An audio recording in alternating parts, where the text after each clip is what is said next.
Welcome to Hogi Gardens. We're going to show you some of the projects we've been up to. Hope you enjoy.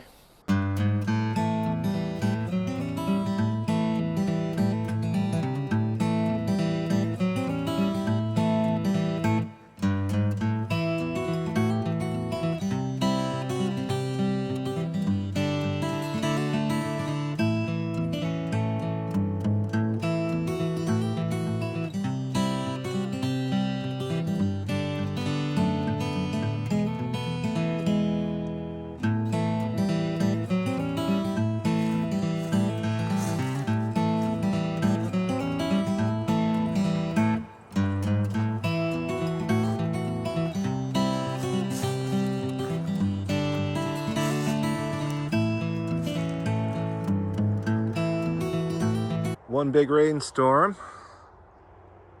and we have standing water. Sink in the ground, baby.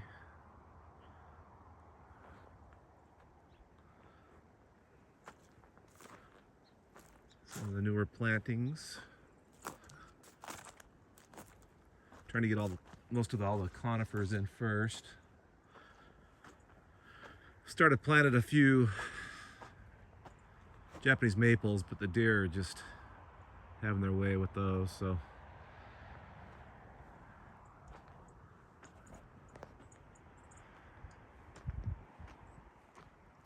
I'll have to wait a little bit, maybe cage them up. One more standing water.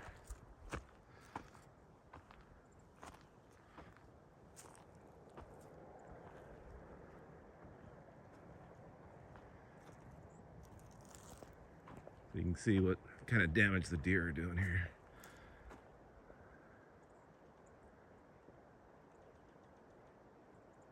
Their horns.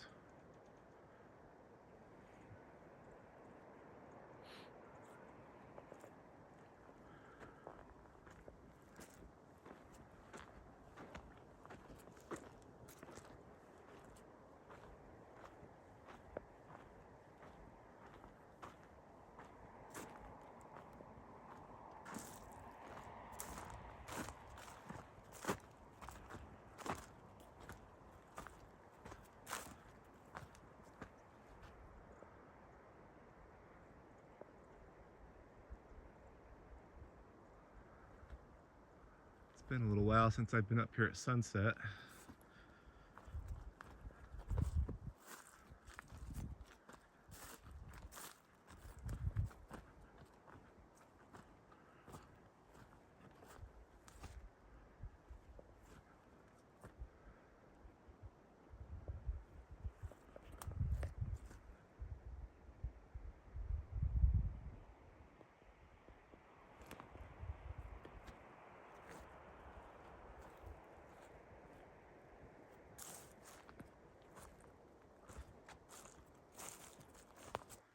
Last storm we had a ton of wind.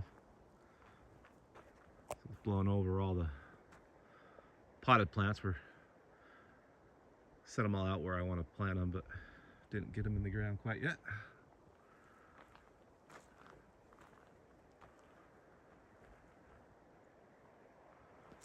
There's a Chief Joseph.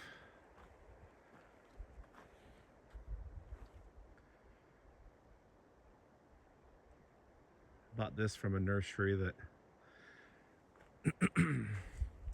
was taking a lot of scion wood off it, which is what they use for grafting. So you can see there's some big cuts on it and stuff, but I really like the shape of it. For those of you that are aware of what Chief Joseph does, it goes more columnar up in the air, so I like this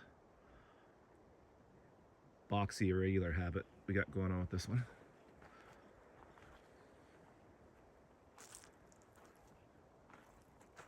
That's Pinus contorta Chief Joseph, and it's just starting to show the winter yellow coloring coming on. It's definitely one of the best golden pines there is. And it's also native to the Northwest, Pinus contorta. So the shore pine, you see them down on the Oregon coast.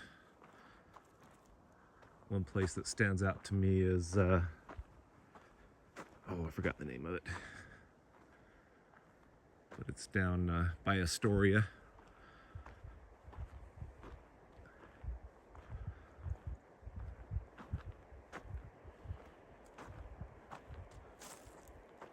So this summer we had some thoughts that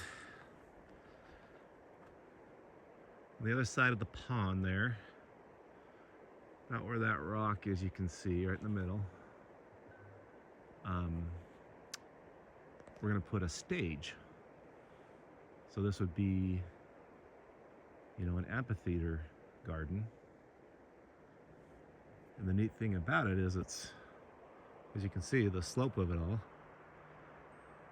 This could all be a lot of seating, you know, people could bring lawn chairs and could have concerts or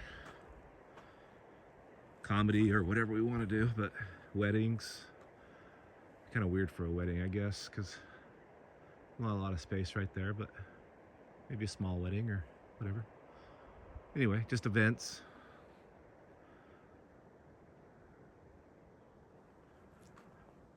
And there's the OG, the original garden. The original pond is over there. You can see some of the bigger specimens starting to fill in nicely.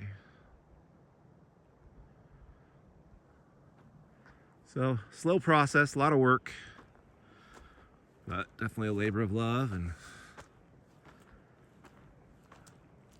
love coming up here and seeing all the transitions every time I come up here. It's a lot different when I look back at old videos and pictures. You know, even just 3 months. 3 months ago, we didn't have any of this mulch on the ground. We're putting it all in here with that little dump trailer right there. So pretty exciting.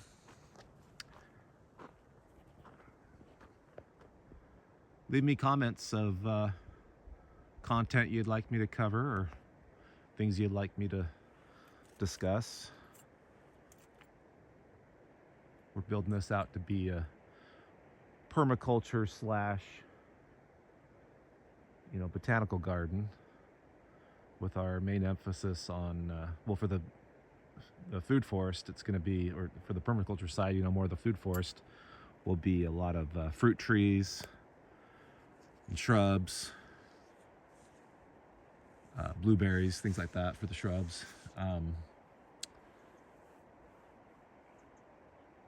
Like I said, the deer really just been getting after those. So we're trying to just get the best conifers we can get established first, and then kind of slowly introduce all those back in, and starting to plant some lavender.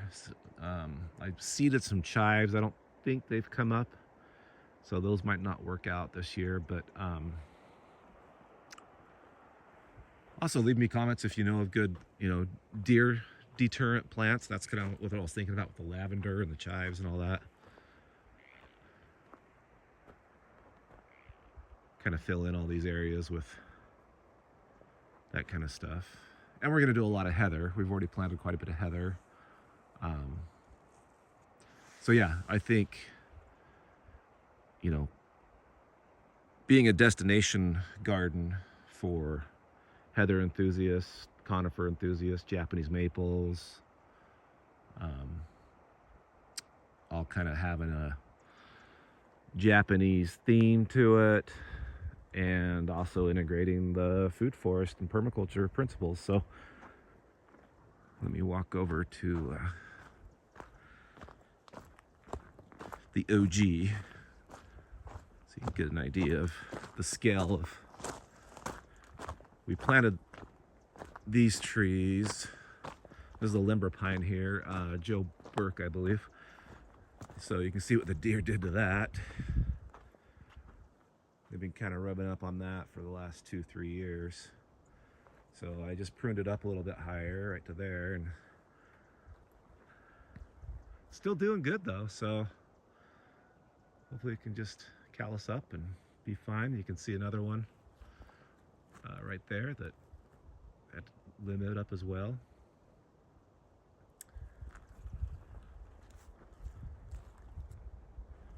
Just a hodgepodge of stuff in here. The deer love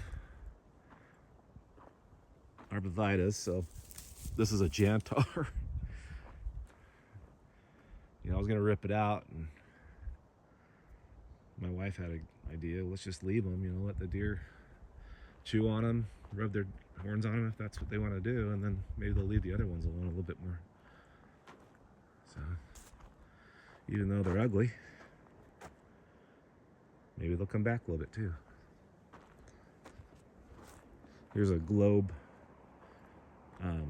Scotch pine, Pinus sylvestris glauconana, I believe is what that one is. Beautiful shape. And these were planted, so like this one and those limber pines I'll show you.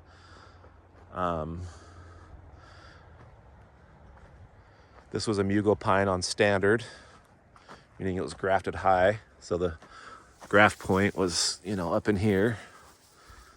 So about a 24-inch standard. It's kind of taking a cool shape.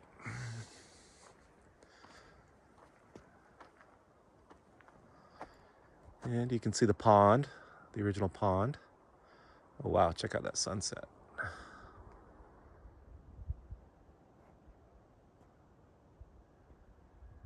Not super crazy, but... So this pond, after this rainfall event we had, has come up, I would say, probably about 8 inches.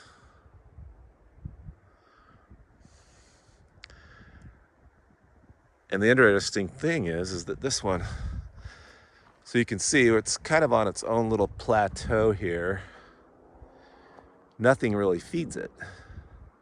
I was thinking that originally that hill, and this goes back to, understanding your land and the permaculture principles of, evaluate what you have before you start doing your earthworks and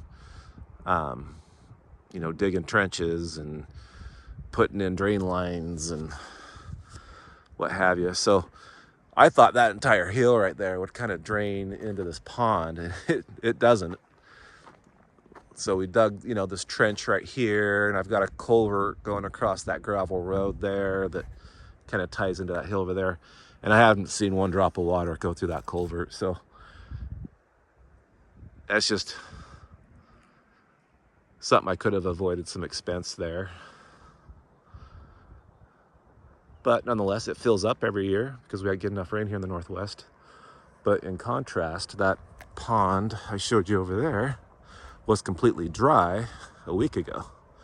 And it is about 4 feet deep now because that entire hill,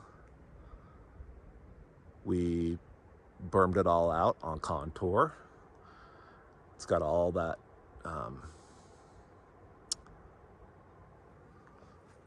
wood chip soaking it into the hill, and it's just going to feed it all winter long, and then hopefully it'll hold the water in there longer through the summer. I talked about it in the last video, but that's the plan, and it really looks like it's going to do that. So it's exciting. But anyway, there's a quick update, and that's going to be our little retail sales shed there. And until next time, thanks for tuning in. Bye.